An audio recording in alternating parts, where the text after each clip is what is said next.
आप देख रहे हैं जन अदालत समाचार। जनता की बात जनता के साथ, जन अदालत में।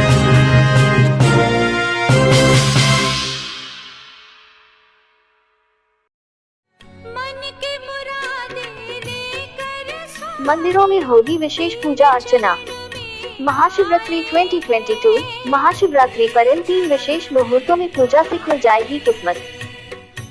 शिव योग के योग सहयोग में मनेगी महाशिवरात्रि। पटना के मंदिरों में शिवरात्रि को लेकर विशेष तैयारी। शहर के 22 जगहों से निकलेगी शोभा यात्रा। बेली रोड खाजपुरा शिव मंदिर के पास शोभा यात्रा का होगा अभिनंदन। देवाधिदेव महादेव और माता पार्वती का विवाह दिवस यानी महाशिवरात्रि व्रत फाल्गुन कृष्ण चतुर्दशी मंगलवार 1 मार्च को ग्रह गोचरों के शुभ संयोग में मनेगा। महाशिवरात्रि पर श्रद्धालु भगवान भोले और मां पार्वती की शिव योग के युग संयोग एवं धनिष्ठा नक्षत्र में पूजा अर्चना कर आशीष प्राप्त करेंगे। श्रद्धालु महाशिवरात्रि के दिन अपने घरों में भगवान शिव का जलाभिषेक करने के साथ महामृत्युंजय महामंत्र का जाप करेंगे। वहीं शहर के प्रमुख शिव मंदिरों में भगवान शिव व मां पार्वती की पूजा अर्चना होगी। महाशिवरात्रि का व्रत करने से सौभाग्य समृद्धि की प्राप्ति होती है। श्रद्धालुओं पर भगवान शिव व मां पार्वती की कृपा दृष्टि बनी रहती है। मंदिरों में होगी विशेष पूजा अर्चना। महाशिवरात्रि के मौके पर पूरे दिन भगवान शिव के जयकारे लगेंगे। वहीं शाम में शिव पार्वती का विवाहोत्सव मनाया जाएगा।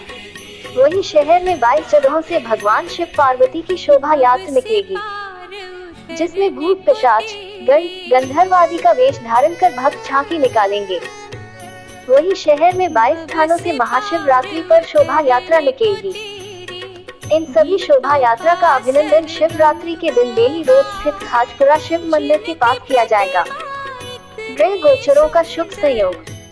पंचांग के अनुसार पंडित राकेश झा ने बताया कि शिव योग और धनिष्ठा नक्षत्र में शिव की पूजा करना शुभ व फलदायी है।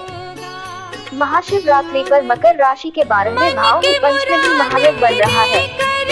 पंचग्रही योग का निर्माण मंगल, बुध, शुक्र, चंद्रमा और शनि के मिलने से हुआ है। सूर्य पुराण के अनुसार भगवान शिव शिवरात्रि के दिन पृथ्वी लोक पर भ्रमण करने निकलते हैं।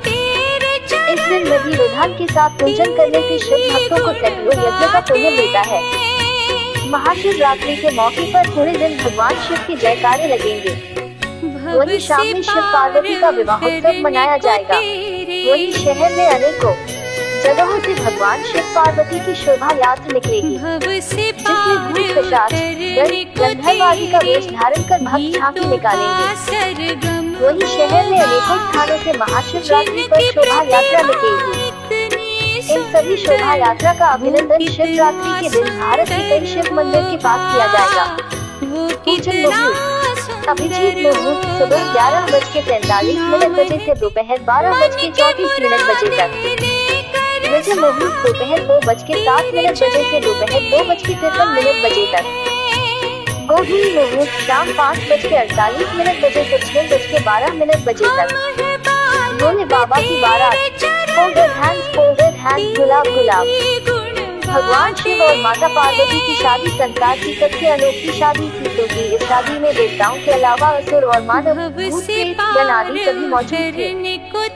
शिव को पशुपति भी कहा जाता है, इसलिए सारे जानवर, कीड़े मकोड़े और सारे जीव उनकी बारात में शामिल होने पहुँचे थे। जहाँ देवता जाते हैं वहाँ असुर नहीं जाते, क्योंकि उनकी आपस में बिल्कुल नहीं बनती। मगर भोलेनाथ के विवाह में उन्होंने अपने सारे झगड़े भुलाकर एक साथ मेहमान बनकर पहुँचे।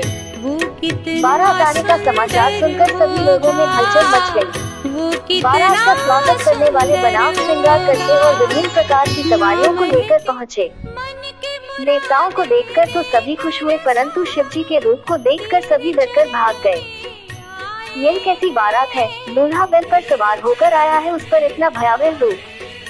सांप, कपाल और राख से श्रृंगार किया है। पार्वती जी की मां मैना रानी ने आरती की थाल सजाए और स्त्रियां मंगल गीत गाने लगी। मैना बड़ी प्रसन्न और उत्सुकता के साथ शिवजी को परछने जा रही थी, पर जब मैना ने शिवजी को देखा तो वे मूर्छित हो गई। जब उनको होश आया तो रोते हुए बोली, मैं अपनी पुत्री का विवाह इस बावले योगी से कभी नहीं होने दूंगी, और इतना कहकर रोने लगी। नारद जी को भी बहुत सुनाया, जिन्होंने शिवजी की बहुत प्रशंसा की थी। ये सब सुनकर पार्वती जी को बहुत दुख हुआ। उन्होंने अपनी माँ को समझाया और कहा कि मेरे लिए चिंता मत करो, मेरे भाग्य में जो लिखा है वही मुझे मिलेगा। फिर ऐसा कहकर पार्वती जी शिव जी के पास गई और उनसे निवेदन किया कि आप जैसे हैं मुझे उसी रूप में स्वीकार है। इतना कहना था कि तभी भगवान विष्णु वहां पहुंचे और कहा कि आप चिंता न करें, आज भोलेनाथ का ऐसा रूप बनेगा जिसे देखकर सभी दंग रह जाएंगे। और फिर विष्णु जी ने महादेव का श्रृंगार किया और सुंदर वस्त्र पहनाए। भोलेनाथ के इस रूप को विष्णु जी ने चंद्रशेखर नाम दिया। इस तरह नारद जी ने मैना रानी को समझाया कि उनकी पुत्री और कोई नहीं, साक्षात जगत जननी जगदम्बा और शिव की अर्धांगिनी है। इनका तो जन्म ही शिव से विवाह के लिए हुआ है। भोलेनाथ का असली रूप तो आपने देखा ही नहीं, जिसे भगवान विष्णु ने स्वयं अपने हाथों से सजाया है। तब मैना रानी और हिमालय खुश हो शिव के चंद्रशेखर रूप का दर्शन करते हैं।